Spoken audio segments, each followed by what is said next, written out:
What's up guys, Jabber here. Today we're going to take a look at the Gear Sport and I'm going to give you my honest review of it, my honest opinion on it. I've been using this for about 3 to 4 weeks now, and that's enough time to definitely judge battery life, performance, etc., especially since this isn't my first Tizen watch. This is basically the same software that's running on the Gear S3, Frontier, and Classic, so definitely check out that video if you want to check out what's new.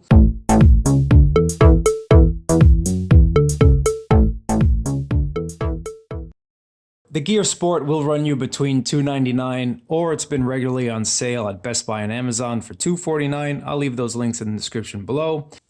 At $249, I'd say it's definitely a good price, and at $300, it really depends what you want to use this watch for, because the Gear S3 is also found usually between the $250 and $300 mark, sometimes a little less, but it really depends on what you want to use the watch for, and I'll go over my experience using this watch. First thing I want to note is the actual bands that come with the Gear Sport are kind of flimsy. They're stretchable. You can see I'm able to stretch this with my hand. Not really a big fan of this band. I think at the $300 mark they should have made a little bit more of a quality band, but it does have those ridges on the back, and it does have the quick release pins like so. And you are given a smaller and a larger variant inside the box. But again, I'm just not a fan of this band. It's just a little too cheap feeling in my opinion. I'm sure it's a very good band, but for me, I went ahead and switched it out to one of these bands, third-party band. This one is from Carty. No, just kidding. This one is just from Carty, and this is a nicer quality band. I also got an orange too, so I'll just show you for comparison. Just look at the quality difference between the OEM and this third-party band.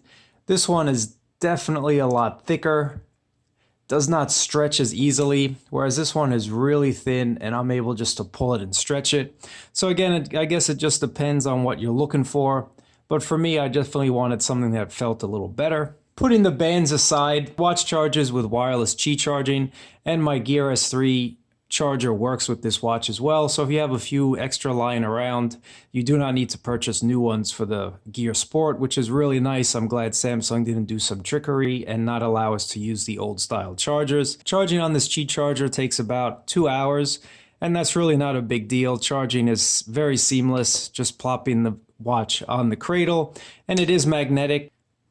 You can see it holds up, so it does adhere to the watch very easily, and you will not mistakenly place this on the charger and not have it charge.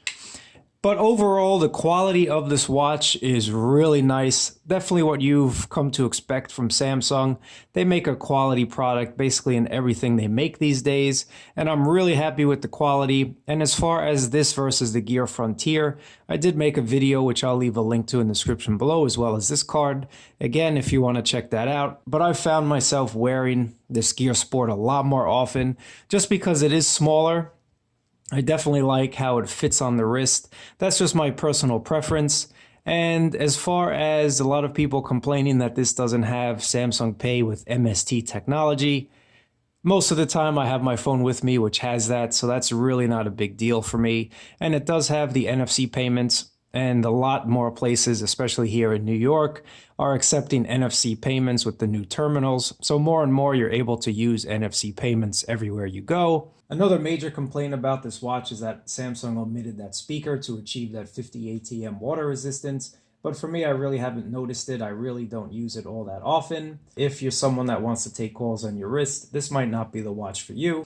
And of course, there's some nice new watch faces on the Gear Sport. Is that a reason to choose this over another one? No, definitely not. There are a ton of watch faces available in the Gear store, so that should not be a decision maker. What's really attracting me to the Gear Sport over the Gear S3 Frontier is the battery life. So the battery life on this one, with minimal to moderate usage, I'm getting a constant 3 to 4 days of battery, and with heavier usage I can definitely push out 2.5 to 3 days. So that's really a win for me. You do not have to touch the screen quite as often if you did not have this rotating bezel, and that also helps with the smaller screen size. But again, Has it been a big deal having a smaller screen? To be honest, I really haven't noticed it at all. I do notice when I put the Frontier on, it feels a lot bigger these days. But again, I do find myself wearing this more and more. That extra day of juice just makes me want to wear this watch more.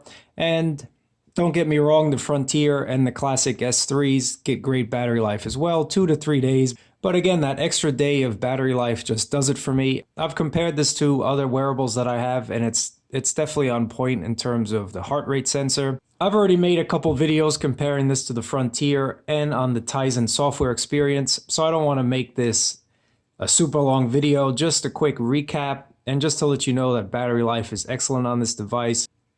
Build quality is excellent on this device as well, and I really have had no issues with it. It's super speedy, there's no lag, everything is just as you expect from a new smartwatch. And would I recommend this one over the Frontier? At this point, I definitely would. I do like the smaller size of the watch personally. I do like that extra day of battery life. The new watch faces are cool. But again, this is basically a shrunk down version of the Gear S3. And I actually dig that. I actually like that for going to the gym, for walking around town. It's just a little less intrusive in my opinion. If you're a triathlete or you swim a lot, this one is the one to pick because of that 50 ATM rating. For those of you that are not super athletes such as myself, you might just enjoy the smaller size, you might just enjoy this vibrant screen, you might just enjoy that extra day of battery life, or you just might enjoy having a new watch because you love smartwatches. That's a good enough reason for me. So let me know what you guys think in the comments below. Thank you very much for stopping by and watching this video, and I'll catch you guys in the next one.